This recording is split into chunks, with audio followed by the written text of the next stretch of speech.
Hello everyone, my name is Philip Downing. I'm the creative director for Bedhead. Today we're going to be working on a beautiful shape for you, something which is quite progressive but with a nod to the 90s. We're always, looking at period, different genres and decades and putting a modern spin on it, and it's no secret that the 90s has been very prevalent through hair and fashion over the last few months or so.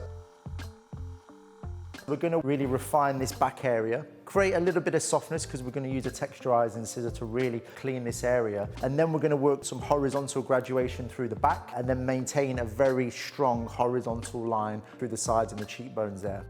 To prep this, I'm going to work with our artistic edit line. We've got 6 incredible styling and finishing products within this line. I'm actually going to use a combination of 2, the Shine Heist and also the Wave Rider. We've got a smoothing cream and a cream that gives a little bit of support and encourages movement. The combination of these 2 products are going to be a fantastic cutting lotion for you guys to use in the salon. Both together, incredibly moisturizing. They're going to encourage that slip and combability as you work and progress through the technique. So as you can see, I'm not being shy. I'm being quite heavy-handed with the product application, making sure it goes all the way through the hair. For me, 90s is all about those strong, prominent center parts. We've kind of got a pre-existing shape. We're just going to push this and intensify it that little bit further. So top of the occiput bone to the top of the ear, we're just running a horizontal division there. So we're just kind of keeping the hair tucked behind the ears, as you can see. And I'm just very classically using a scissor over comb technique here just to really dust off, take weight, but also that little bit of length that's through the nape. The reason I'm using a texturizing blade as opposed to a regular scissor or a clipper is that this actually encourages that little bit more softness. So as this starts to grow out, as opposed to being a blunt, clean line that grows out from the surface of the head, it's going to be a little bit softer and more irregular textures, right? Because we're using a texturizing blade. Making sure that that scissor is constantly moving quicker than the comb and being respectful of the growth pattern that we have on the individual. Okay guys, so now we're going to just work on this weight line that we see. So what I'm going to do is I'm going to go straight into a lower elevation here, so a 45-degree elevation. I'm going to work on a very shallow point cut. I don't want this line to be super blunt, but equally I don't want it to be really overly soft and textured. So a happy medium in between is good. I'm going to keep my fingers parallel to the part. It's really important that these horizontals are clean and crisp because my finger position is going to work exactly the same parallel to the part. At this point, my distribution is going to be natural fall. Elevation's 45, and I'm just going to do a very shallow point cut. We're working on a horizontal horseshoe now. So starting at the center back from the profile, working that through to the mid recession. I'm going to work natural fall.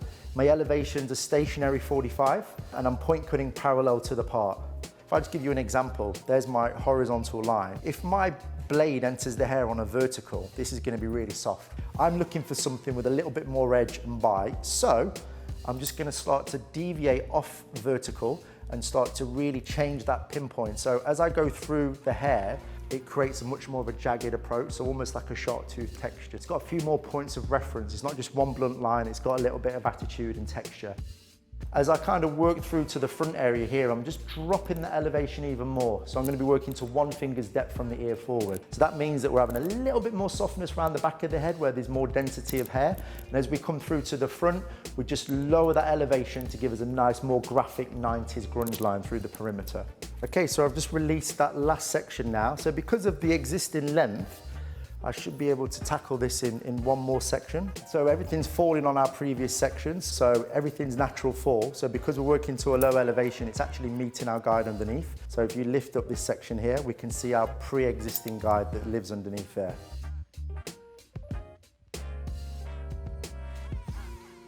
So now, just before we pick up the dryer, we're going to encourage a little bit of movement with the first finish. So I'm just going to work a little bit more Wave Rider into the hair and just use my fingers just to really scrunch this in. So just shake this product all the way through the mid-lengths and ends, keep that part kind of nice and severe through the center, and we're just going to scrunch this product through the mid-lengths and ends of the bob.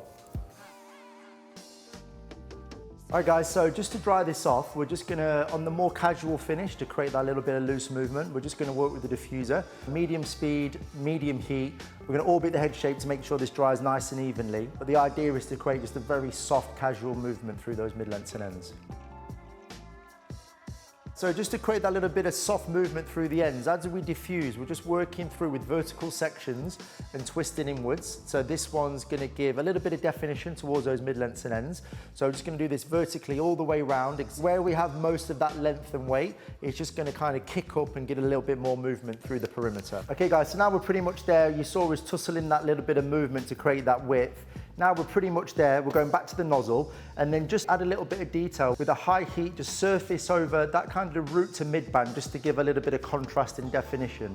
All right guys, so now to finish off with, we're gonna work a little bit with the dry serum, which is the juxtapose. And I'm just gonna work this all the way through the mid-lengths and ends. And this is gonna provide us with a much more of a lived-in texture.